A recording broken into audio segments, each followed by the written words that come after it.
اسلام کے اولین مخاطبین جنہوں نے نہ بھوک دیکھی، نہ پیاس دیکھی، نہ امیری کے دور کو دیکھا، نہ غریبی کے دور کو دیکھا، نہ اپنے وطن کی محبت آڑے آئی، نہ برادری، قوم اور قبیلے کا تعصب اور محبت آڑے آئی، انہوں نے اسلام کے لیے نہ تپتی دھوپ کو دیکھا اور نہ ہی کسی ٹھنڈک کا احساس کیا۔ جب صحابہ کرام رضوان اللہ علیہم اجمعین کی فضیلت کی کوئی بھی بات ہو تو وہ سب کے لیے ہوتی ہے، اس میں اہل بیت بھی شامل ہیں، اس میں سارے صحابہ بھی شامل ہیں، کیونکہ صحابی اسے کہتے ہیں جو رسول اللہ صلی اللہ علیہ وسلم سے ملاقات حالت ایمان میں کرے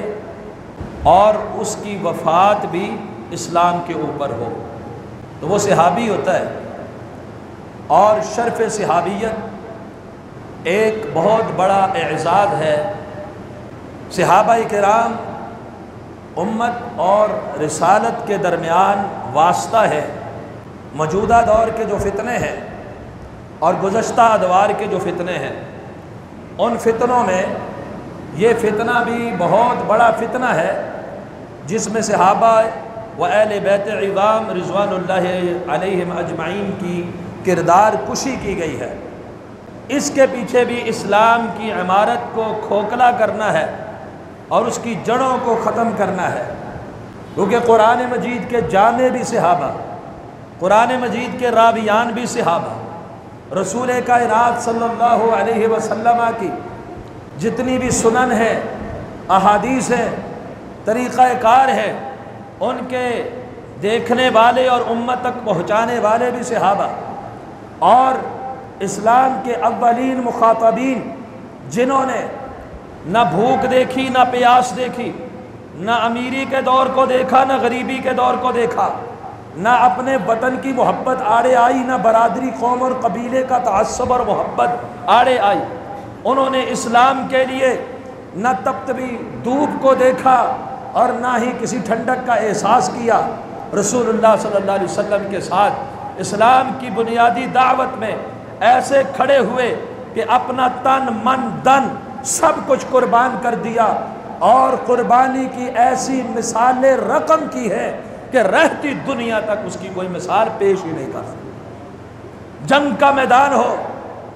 سامنے اگر باپ بھی آ جائے تو باپ کی محبت غالب نہیں آتی، پیغمبر کی محبت میں اسے دشمن اسلام سمجھ کے گردن اڑا دیتے ہیں۔ برادری اور تعصب کی کوئی پرواہ نہیں، لوگ کیا کہیں گے اس کی کوئی پرواہ نہیں۔ حالت جنگ میں جب زوروں کی جنگ چل رہی ہو اور حی علی الصلاۃ کی آواز آئے، سجدوں میں گرنے والے، صلاۃ الخوف پڑھنے والے صحابہ، اور جنہوں نے بدر سے لے کر یمامہ تک کی جنگوں میں رسول اللہ صلی اللہ علیہ وسلم کا ساتھ دیا، اپنے بچوں کو قربان کیا، اپنی جانوں کے نذرانے پیش کیے، اپنے اموال پیش کیے، اپنے وطن سے ہجرتیں کی، الغرض اسلام کے لیے اتنی قربانیاں دی، اتنی قربانیاں دی کہ اللہ سبحانہ و تعالیٰ کے یہ چنیدہ اور برگزیدہ ایسی شخصیات تھیں کہ جن کا مقابلہ بعد میں آنے والا کوئی نہیں کر سکتا۔ قرآن مجید نے ان کی توصیف بیان کی ہے، قرآن مجید نے ان کی عزتوں عظمتوں کا تذکرہ فرمایا ہے، رسول اللہ صلی اللہ علیہ وسلم نے ان کے فضائل پر